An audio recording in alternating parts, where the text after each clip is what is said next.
Hey, welcome back to Album April. It's April 24th, and today I listened to The Stranger by Billy Joel.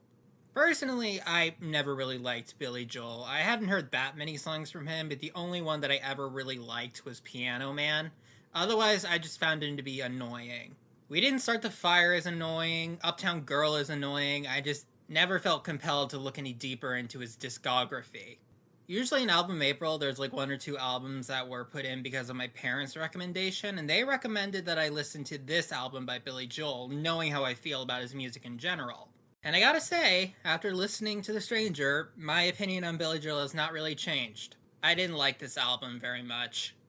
I think that Billy Joel is a good composer. I don't like him as a lyricist. I think he's kind of when it comes to singing. There was a lot of really good instrumentation on this album, and I thought that maybe Billy Joel was like a multi instrumentalist. Not really. He can play the piano, but the stuff I thought was really impressive on this album, like the organ or the saxophone, that was other people. There was an accordion solo I thought was really good. That wasn't Billy Joel. So it's sort of like Bruce Springsteen, except in that case, they're actually named as the E Street Band. There's just Billy Joel's backing band in this album. Some of his more famous songs are on this album, like Movin' Out or Only the Good Die Young. Let me tell you right now, after actually giving it a real listen, Only the Good Die Young is such a gross song.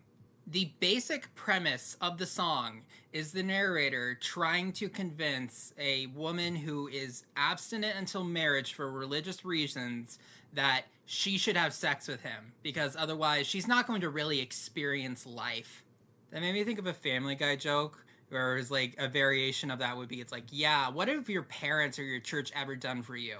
I'm going to teach you that every single one of your problems can be solved by my penis. And also, if Billy Joel is the guy who started that stupid song type of I love you just the way you are, you don't need to change anything, then Billy Joel is even worse than I thought, because those songs all suck and they're all the same. That's the kind of stuff that you think is romantic when you're 14. There's also another song called She's Always a Woman, which is sort of like a compliment to that. Like, I even love your flaws. All those flaws you got. I love all of them. And it was so funny to me when I was like looking at these lyrics on Lyric Genius. It said, this was about his first wife. Celebrities need to stop making love songs about their real life partners because it almost never lasts and those songs just end up aging terribly.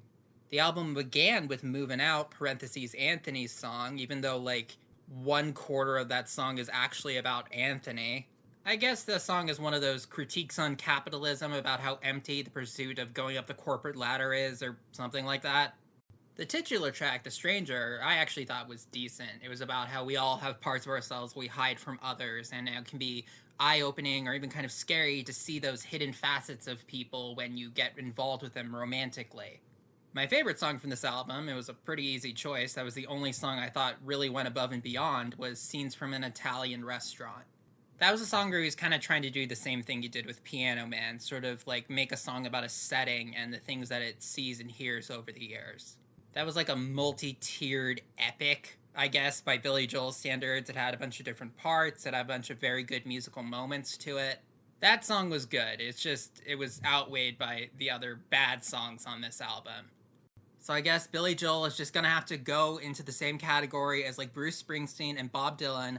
I've listened to the stuff that is called their very best, and I really didn't like it that much. I still don't think they're very good. There are so many of these people that are just called musical geniuses, and then I listen to their stuff and I just like, I don't get it. Stevie Wonder, he is a musical genius. I absolutely get that, but most of these other guys, I don't really see it. But that was my take on The Stranger by Billy Joel. Thank you for listening. I'll see you tomorrow.